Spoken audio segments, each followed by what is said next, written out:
Hello, everybody. Welcome to Talking Tennis with John Foster. Got a new little lineup for you today. I'm going to talk about 3 different stories, and then I'm going to give you a tennis tip. I have a practice tip for you, and a quote of the day, or a quote for the week till we see you next week. It's U.S. Open time, and I hope everybody's watching the U.S. Open. Just starting today, and looking forward to seeing Federer and Nadal hopefully battle it out in finals. We'll see what happens.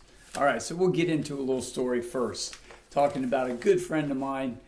Well, I haven't seen him in years, so I don't know how good a friend he is. But a guy, let's say something. Before I introduce you to him, let me tell you a little something what he did.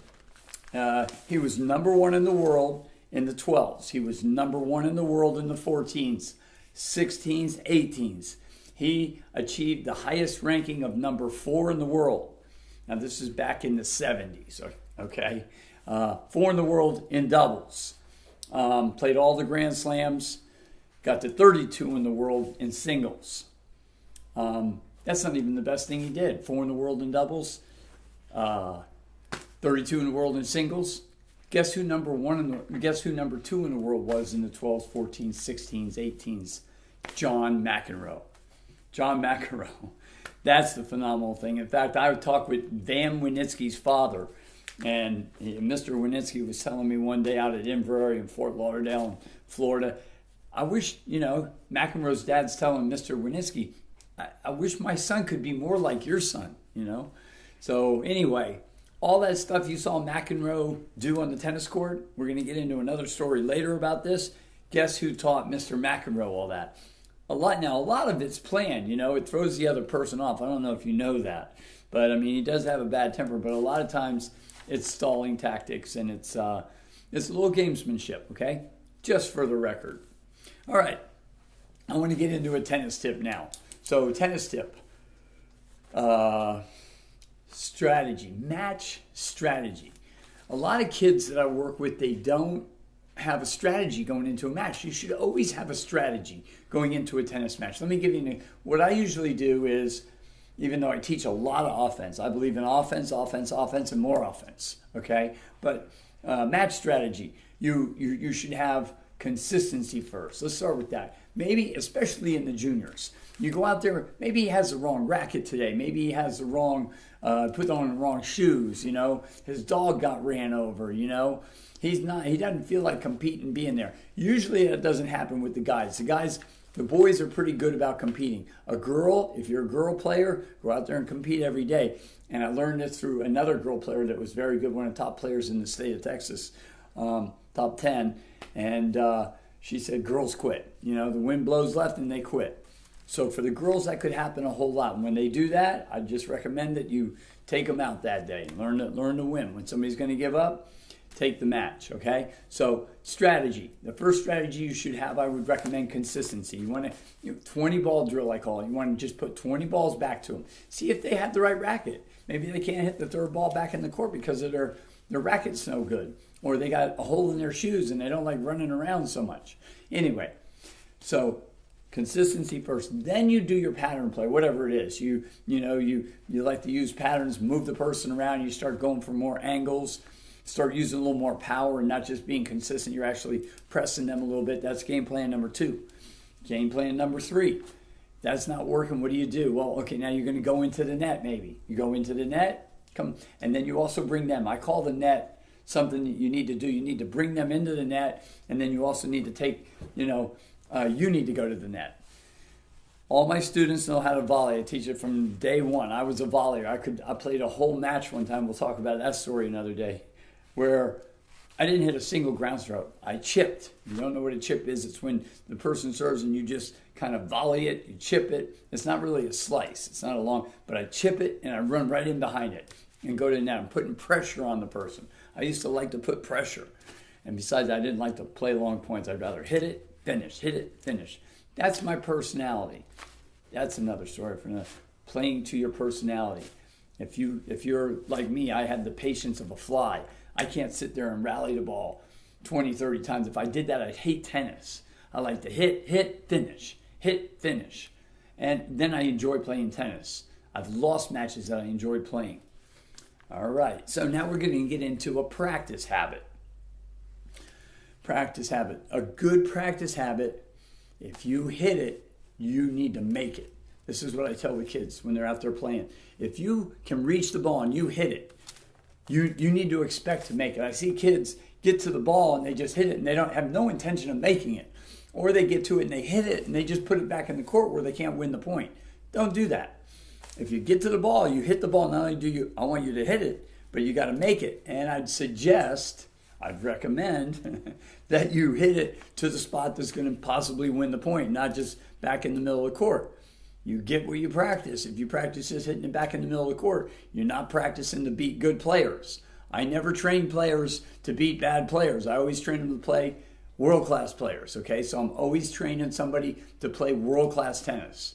It's just how I'm geared up, you know. I don't accept anything less, and you shouldn't either. So if you get to the ball, you need to know what to do with it. You should know your options, and you try to do that with the ball. Even if you can't do it, you got to know what you're doing and be trying to do that, okay? If you hit it, you make it. All right, you ready for this? Story number 3. Oh, what it takes to win sometimes. Mr. Winitsky, this is thanks to Van. I hope I see Van one day soon. Be good to retouch with this guy. Mr. Winitsky, he later on, he got nerve damage, by the way, and he couldn't play anymore. He was a lefty, and nerve damage, and I don't even think he made $1 million on the tour. Back in the 70s, there was no money on the tour, everybody. If you watch matches from the 70s, you'll notice there's no advertising. There's no money. He made like $250,000. He had to teach tennis. In fact, he had to work for Ivan Lendl. So anyhow, Van one day, he's playing a match at his old club. His mom's the pro down in Florida in Inverrary. And it's a men's open match. Now, he's got to be in his 40s, early 40s, but he can still school most college players. He got his arm back, but I mean, he couldn't play on the pro tour. And so anyhow, so he goes to play this match against a college kid. And I didn't see him till after the match. He comes and says, I won. So he tells me what he did. Well, he knows that he has 15 minutes prior to getting to a match. So what he does is he showed up at 14 minutes till the time of his match. Okay? So he walks in, he knows the exact time. The guy, he wants some default because he knows. You ever seen McEnroe? This guy's worse. Okay? He doesn't want to play Van. Van will play every head game in the world with him. Okay? Besides try to hit him with the ball a few times. Like he tried to do me, but he never got me. That's why he asked me to play the U.S. Open doubles with him one time. So that's another story. So anyhow, Van shows up 14 minutes. He's got to play this. He's got to play the match. No, I want him defaulting. He can't do that. You got to default this guy. No, 14 minutes, dude. Let's go. We got to go on the court. There's no game. So the guy's pissed off that he's got to play this guy now. You know, Van, he knows Van's going to mad. Van's already made him mad. Guess what the score is?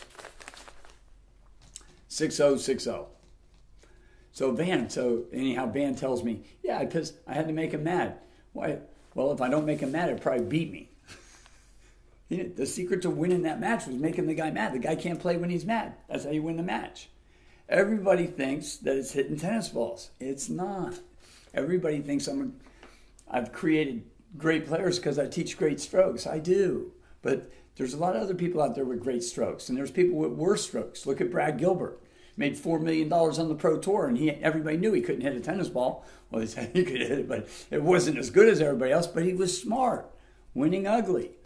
They would have named it Winning Smart, but it doesn't sell books. Brad Gilbert. I'm the second Brad Gilbert. Okay, I think just like this guy.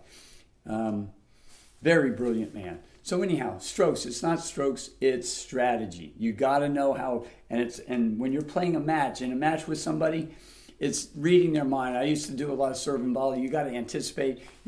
People have MO. You know what an MO is? MO is mode of operation. So when you're playing somebody, you got to know.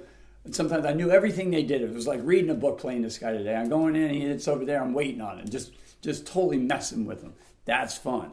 That's how it should be. It's a chess match. I'll get into that later. All right, we're going to finish this up.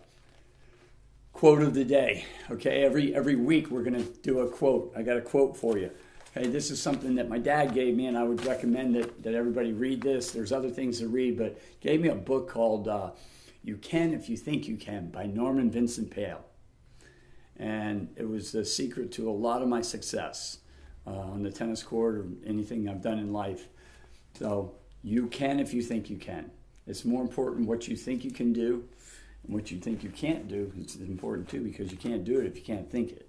You have to have the idea, then you have to have the word, and then you got to go do it, and then you can have creation. And it's done like that. See you next week. John Foster, Talking Tennis with John Foster.